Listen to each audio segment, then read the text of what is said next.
بسم اللہ الرحمن الرحیم۔ جادو کی علامات اور اس کے اثرات کا جو سلسلہ چل رہا تھا اس کو آگے بڑھاتے ہیں۔ ایک سب سے اہم جو چیز ہے جادو کی علامات میں سے اور اثرات میں سے، متاثرہ شخص بے خوابی کا شکار ہو جاتا ہے، نیند کی خرابی کا شکار ہو جاتا ہے، بغیر کسی وجہ کے نیند نہ آنا، اور نیند اگر آ جائے تو مسلسل بار بار نیند کا ٹوٹ جانا، خوف اور گھبراہٹ میں آنکھ کا کھل جانا، طبیعت مسلسل گراوٹ کا شکار ہو جاتی ہے، تھکاوٹ کا شکار رہتی ہے۔ عمومی طور پر ایک انسان جب 6-8 گھنٹے سونے کے بعد جب اٹھتا ہے تو وہ بہت اپنے آپ کو فریش محسوس کر رہا ہوتا ہے، مگر جادو سے متاثرہ شخص ایک عجیب سی الجھن اور دماغی دباؤ کا شکار ہوتا ہے۔ اس کا دل اور دماغ دو الگ الگ کیفیت میں مبتلا ہوتے ہیں۔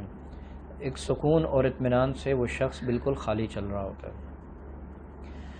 عمومی طور پر لوگوں کو سونے میں ایک ایشو یہ آتا ہے کہ نیند سے پہلے ہی ان کو گھبراہٹ شروع ہو جاتی ہے، بے ترتیب دل کی دھڑکن بے ترتیب ہونا شروع ہو جاتی ہے، حالانکہ ٹیسٹ رپورٹس وغیرہ سب کلیئر ہوتے ہیں، ان کے سب چیزیں ان کی بہتر چل رہی ہوتی ہیں اور پراپر دوائی لے کر بھی کھا رہے ہوتے ہیں، مگر پھر بھی اس کیفیت میں مبتلا ہوتے ہیں، تو یہ بھی جادو کی علامت ہے۔ بار بار میں مسلسل اس چیز کا ذکر کر رہا ہوں کہ جو علامتیں ہیں، اگر آپ اس کیفیت میں مبتلا ہوتے ہیں تو ضرور کسی روحانی معالج سے آپ اپنے آپ کو ضرور چیک کروائیں، اپنا چیک اپ کروائیں۔ دوسری چیز، اس میں برے خواب بہت زیادہ آتے ہیں اور ایسی کیفیت ہوتی ہے کہ آپ اپنے آپ کو کسی چیز میں گھرا ہوا دیکھتے ہیں، کسی طوفانوں میں گھرا ہوا، کوئی دشمن پیچھے لگا ہوا، کہیں ایسی جگہ پہ آپ پھنسے ہوئے ہیں، دھنسے ہوئے ہیں، آپ کو راستہ نہیں مل رہا، راستے کی مشکلات ہیں، طبیعت کی مشکلات ہیں، آپ کو جانی نقصان کا اندیشہ ہو رہا ہے، تو اس میں بھی جب آپ کی آنکھ کھلتی ہے تو آپ بہت زیادہ پریشان ہوتے ہیں۔ کبھی کبھار خواب آنا پیٹ کی تکلیف یا پیٹ کی خرابی کی وجہ ہو سکتا ہے، مگر مسلسل آپ اس کیفیت سے گزر رہے ہوں تو وہ لامحالہ جو ہے وہ جادو کی علامات میں سے ہوتا ہے اور جادو کے اثرات میں سے ہوتا ہے۔ بہت سارے لوگوں کو اس کیفیت میں گھر میں کچھ محسوس ہونا شروع ہو جاتا ہے، بستر پر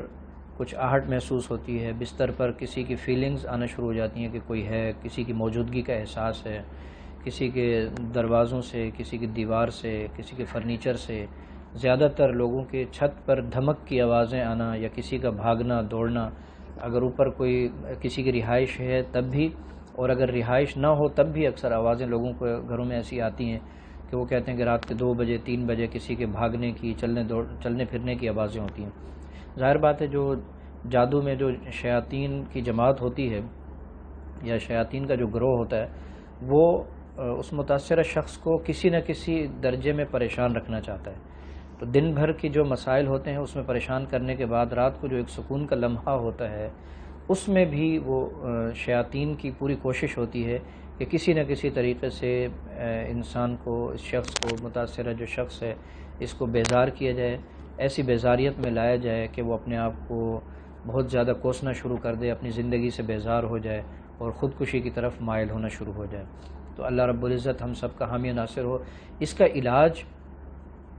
آپ خود بھی کر سکتے ہیں۔ سورہ فاتحہ اجازت ہے، سورہ فاتحہ 41 بار اور سورہ فلق اور سورہ ناس 41 بار پانی پر دم کریں، خود بھی پئیں، اپنے گھر والوں کو پلائیں، اپنے گھر میں چھڑک بھی دیں۔ اگر کوئی چیز پھر بھی آپ کو محسوس ہوتی رہتی ہے تو ہم سے رابطہ کریں یا کسی روحانی معالج سے رابطہ کریں۔ اللہ رب العزت ہم کو جنات اور جادو کے اثرات سے اور شرور سے محفوظ رکھے۔ السلام علیکم ورحمۃ اللہ وبرکاتہ۔